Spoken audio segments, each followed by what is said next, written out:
on est deux journalistes bretonnes, deux journalistes indépendantes. On travaille toutes les deux à Rennes.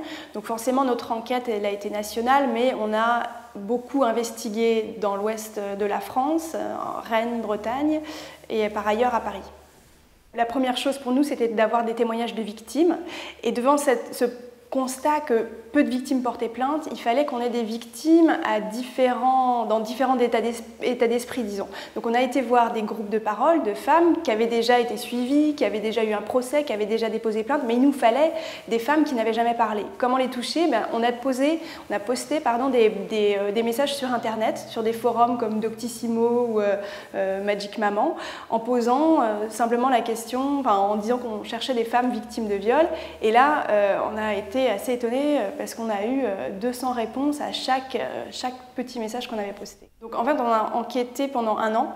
On a été sur le terrain pour voir tous les gens qui étaient en rapport de près ou de loin avec les victimes. Donc ça a été les soignants, ça a été d'abord la police, là où elle dépose plainte, la gendarmerie. On a été voir des magistrats, les avocats, les juges. On a été voir des associations d'aide aux victimes.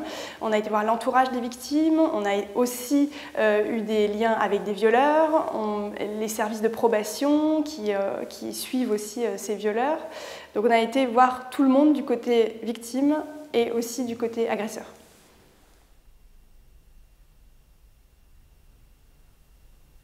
Ces chiffres, ils peuvent nous paraître énormes parce que jusque-là, on avait pour chiffre en fait les seuls dépôts de plainte des femmes victimes auprès de la police. Et on s'est rendu compte depuis 2000, où il y a eu des enquêtes de victimation et des sociologues qui ont demandé à des femmes si elles avaient été victimes de viol. Là, on s'est rendu compte qu'en fait, seulement 10% des femmes portaient plainte. Donc, avant, on pensait qu'il y avait 10 000 viols par an en France parce qu'on n'avait que la partie immergée de l'iceberg, c'est-à-dire le peu de femmes qui portent plainte. Alors on croit souvent que le violeur, c'est le violeur dont les médias parlent, c'est-à-dire le serial violeur qui va violer plusieurs joggeuses ou le violeur des parkings. Le violeur, c'est quelqu'un de l'entourage de la victime. Dans 8 cas sur 10, la victime connaît son violeur. 63% des viols ont lieu pendant l'enfance ou l'adolescence de la victime. Le violeur, c'est pas un malade mental qui a des besoins sexuels irrépressibles, pas du tout. Ça peut être un père, un oncle, un frère, un curé, un flic. Il y a des violeurs dans tous les milieux sociaux et des violeurs peuvent être très bien insérés socialement. C'est-à-dire qu'on sait que les violeurs appartiennent à tous les milieux sociaux. Par contre, à l'autre bout de la machine judiciaire, plus de 80% des violeurs qui sont condamnés sont issus des milieux défavorisés ou touchent les minima sociaux. Ça veut dire qu'on condamne surtout les pauvres. Alors, Véronique Le Goisiou, une sociologue, elle se penche actuellement sur cette question-là pour savoir qu'est-ce qui se passe, où sont les violeurs des milieux, où disparaissent les violeurs des milieux aisés. Est-ce que c'est parce que les victimes dans les milieux aisés parlent moins? C'est possible, parce qu'il y a un statut social à garder et du coup briser le tabou et c'est plus dur. C'est aussi des gens qui ont plus d'argent, donc qui peuvent prendre des avocats pour se défendre. C'est des gens qui connaissent mieux les procédures judiciaires, donc qui sont plus à l'aise pour se défendre, tout simplement. Il y a plusieurs motifs de passage à l'acte. Par contre, le violeur, il viole pour dominer. C'est vraiment un outil de domination, pour s'approprier l'autre, pour nier l'autre, pour chosifier l'autre. Donc il n'y a pas de profil type de violeur. Par contre, tous ont voulu montrer leur pouvoir sur leurs victimes, en fait. Ils ont tous une stratégie. Ils savent tous que ce qu'ils font, c'est mal. Ils ne posent pas la définition de viol sur ce qu'ils sont en train de faire. Ils n'ont pas forcément conscience de ce qu'ils encourent quand ils sont en train de violer. Par contre, ils savent très bien qu'ils font quelque chose de mal puisqu'ils ne sont pas du tout dans le partage d'une relation sexuelle. Ils obligent l'autre, ils forcent l'autre, ils nient le consentement et la personne de l'autre. Alors ça, c'est une spécificité un peu française, parce qu'en France, c'est à la victime de prouver qu'elle n'était pas consentante, alors que dans des pays comme le Canada, par exemple, c'est au violeur de prouver que sa victime était consentante. Donc c'est la charge de la preuve qui est inversée, et c'est-à-dire qu'en France, tant tant qu'on continuera à raisonner comme ça, eh ben on fera toujours le procès de la victime. On en vient tout le temps à demander à la victime mais est-ce que vous êtes sûr que vous ne le vouliez pas, vous ne l'aviez pas provoqué? On a eu beaucoup de victimes qui nous ont dit, qu'en allant déposer plainte chez les flics, on leur a dit mais pourquoi est-ce que vous avez écarté les jambes, mais pourquoi vous n'avez pas fui? Alors que la victime, elle est figée dans ces moments-là. C'est comme un lapin pris dans les phares d'une voiture, elle ne peut rien faire. Elle ne peut rien faire. Les victimes, elles ne parlent pas non plus parce qu'on confond sexualité et viol. C'est-à-dire qu'on a tendance à croire que le viol, c'est une histoire de sexe, alors que pas du tout. Le viol, c'est une histoire de domination qui utilise le sexe. Or, les victimes, comme elles se disent, ça fait partie de la sexualité, c'est tabou, je n'en parle pas. Par contre, quand on a une agression à peu près partout ailleurs dans le corps, si on est victime d'un coup de couteau ou si on nous casse une jambe, on pourra le dire. Mais comme ça touche les organes sexuels, on pense que c'est tabou et on n'en parle pas.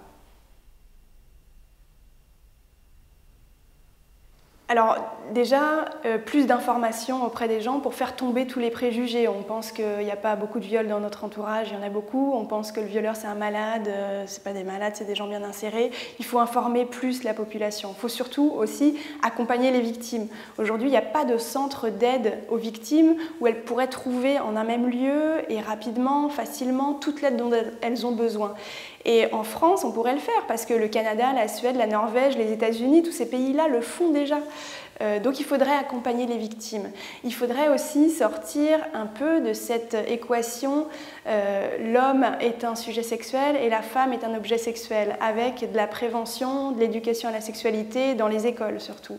Et il faudrait enfin, pour lutter durablement contre le viol, il faudrait accompagner tous les enfants victimes de maltraitance. Parce que ce qu'on a vu dans l'enquête, c'est que la quasi-totalité des violeurs avaient été maltraités dans leur enfance. Ça ne veut pas dire que quand on est maltraité, on devient un violeur, pas du tout. Mais ça veut dire que si on veut lutter contre la reproduction de la violence, il faut s'occuper et aider les enfants victimes de maltraitance. Évidemment, ça peut faire avancer dans justement ce qu'on disait tout à l'heure, la remise en cause de l'équation homme-sujet, femme-objet.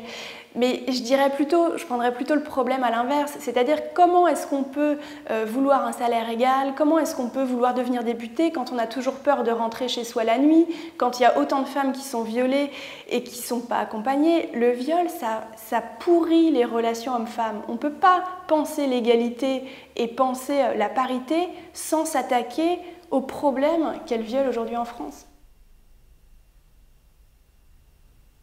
Nous, cette enquête, on l'avait commencée bien avant l'affaire DSK, un an avant.